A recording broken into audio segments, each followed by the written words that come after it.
Heritage Sports Podcast. This is going to be a great episode. We're going to be going over the Colorado Buffaloes football schedule in 2023. As Deion Sanders said last night, broke on national championship coverage. They're actually going to be moving the Arizona State game from whatever week it was scheduled to week 0. And we're going to be going through each and every one of the games and what we think might happen. Now, let's get right into it. Week 0 is Arizona State. Now, if you remember one of our other videos, I think Arizona State's head coach Dillingham has the best opportunity to be good in this season and the coming seasons. Arizona State's a fantastic campus, fantastic place to be, and he cares about it. So this is going to be a tough road test. So with them moving that to week 0 and then going to TCU, Colorado Buffaloes are going to be starting their season on the road 2 weeks in a row. And the thing is, Arizona State's not a slouch. Kenny Dillingham was the Oregon offensive coordinator this past year, and he's at Arizona State currently. The big thing that makes this a game, of course, is his first time being the head coach for this university, and it's a homecoming for him. He graduated from Arizona State in 2012 and then got his career going from there as a grad assistant, and then he moved up and up and up until he ended up in Oregon, and now he's the head coach of Arizona State. So he's an alum. All of his family, all of his friends are from the area. He wants to win his first game, and he wants to win his first game in Arizona, in the home base. I've been to that stadium. It's a fantastic stadium. That's where he wants to start his career. So it's not going to be an easy game whatsoever. It's going to be really, really hard. So from there, you are asking your team to fly there week 0. It's a tune-up game, but it's going to be a tough game. Then you get to go to Fort Worth to take on the national championship runner-ups, who are going to be pissed about last season and how it ended and how they came up short. In addition, Chandler Morris, who's the new starting quarterback, and Sonny Dykes, they are going to have so much pressure to win each and every game. They lost the Big 12 championship game, but they were able to get in the college football playoffs for what they did in the regular seasons. It's not going to be like that. The college football playoff committee is going to remember what happened in the national championship. So what does that mean? That means they're not going to fall for it. If they have one loss, they're not going to get into the college football playoffs. I'm telling you that right now. I don't care when the loss happened. So there's going to be a lot of pressure on TCU from how they lost by 60. And I don't know how you lose by 60 in the national championship game. I'd have ran every trick play. I didn't care. I'm not losing by 60.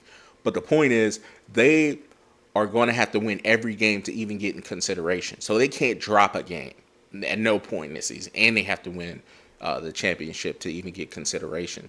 With that being said, those are going to be 2 hard games with extra motivation. Arizona State, the head coach wants to win his first game as an alum, as a person who really cares about that university. And then you go to week 2 with Sonny Dykes in them, and they want to get that bad taste out of their mouth, and they have the pressure of wanting to get back to where they were and win the national championship. Once you know it's possible, you want to go back down that way. So theoretically, Colorado could definitely start the season 0-2. It's early. They don't know what kind of team they're going to have. They have a lot of transfer, portal people, but they have to have the team to come together and figure out what kind of team you're going to have in the fall. And they don't know. And Arizona State, you don't know. There's a whole new staff. They're going to have good transfers too, and people on the team.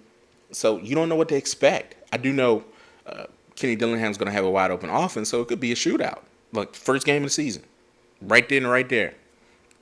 So it's really going to be tough starting the season. Now, after that, they have a bunch of home games. And I don't know if it's by design. We're going to go through this. They'll have Nebraska at home, Colorado State at home, Arizona at home, Oregon State at home, Stanford at home, USC at home. And then the last 4 weeks, they're on the road again. And I don't know, it's because it's guaranteed snow, whether they prefer to have the schedule that way so there's not as much snow when they play. I'm not quite sure how that works. But the last 4, they're asking their team to go out on the road, and it's going to be a tough. All 4 opponents on the road are tough. And I can easily see why the Buffalo were 1-11 last year. The Pac-12 is stacked. So let's get into it. Again, Arizona State, week 0, TCU in week 1.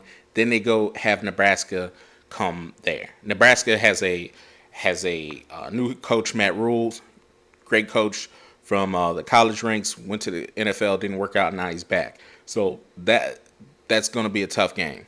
Colorado State, their program's not in a good place. They really mulled at making a coaching change, and I don't think their trajectory is on the up. So I don't envision that being a hard game, but it is an in-state game. It is a rivalry game. So it's not something you want to not prepare for.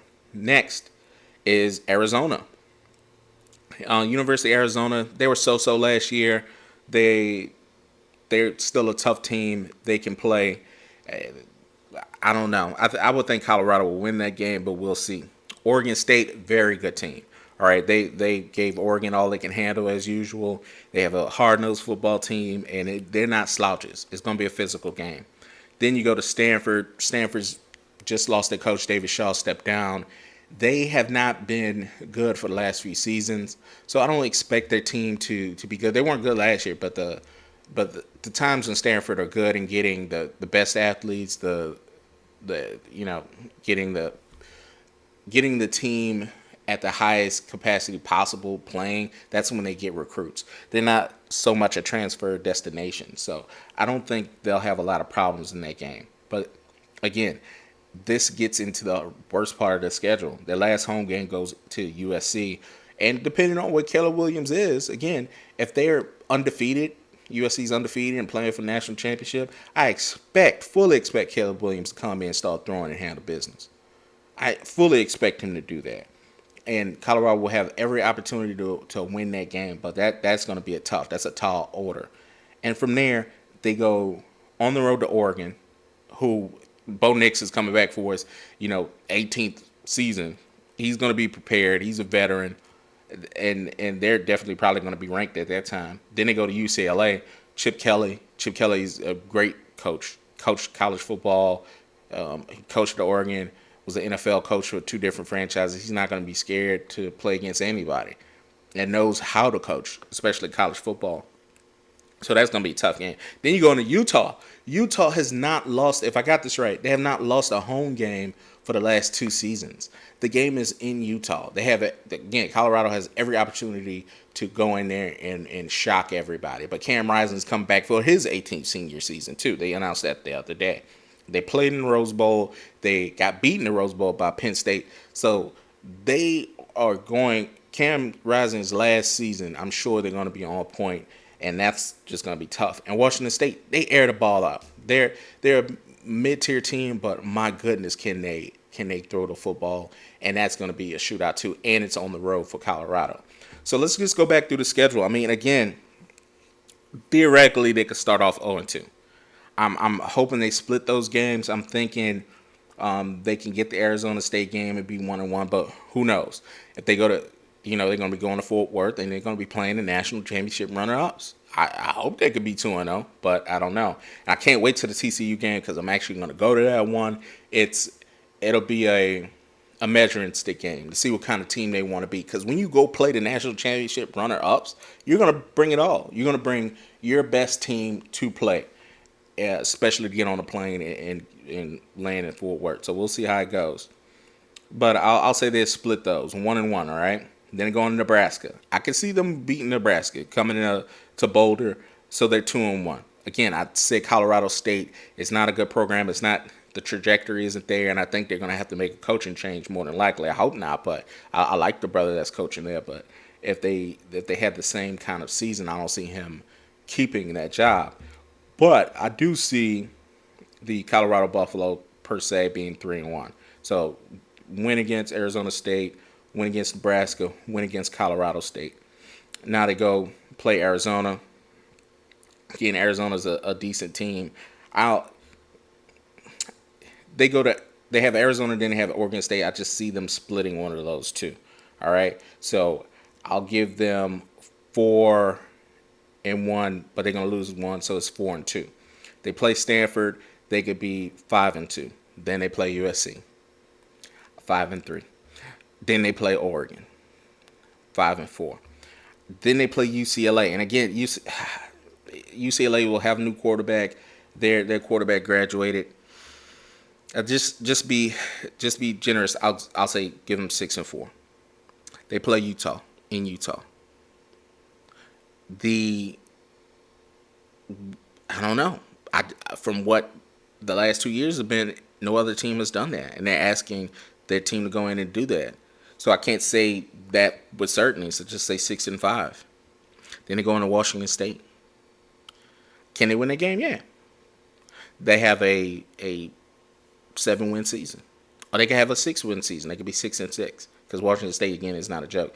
And this isn't just this is realistically. We're just talking through it, and please, comment and like what we're talking about and give me your opinion on it. I love reading those, especially talking football. The thing is, you can't have just pie in the sky, expectations all the time. This is realistic things. They could win 6 games. They can lose 6 games. They can win 7. They can win 5 games. I know there's a bunch of contracts and incentives for Coach Prime's contract, but bottom line, it's what the team wants to do.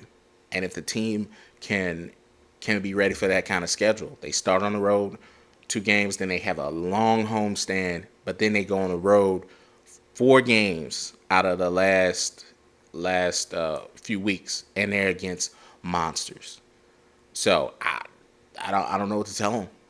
Great luck. We'll see how it goes, but I can't sit here and say, oh, they're gonna go 11-1 or 12-0 or something like that. It's not where they are now. Now, a lot of things could change between now and August. It can, for sure.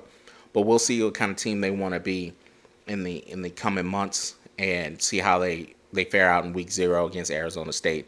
I know I'm going to be watching that game, and I can't wait to the TCU game. It's going to be a packed house, I'm sure, packed stadium, almost like a homecoming for everybody. It'll be the first week that TCU plays from their beautiful national championship run.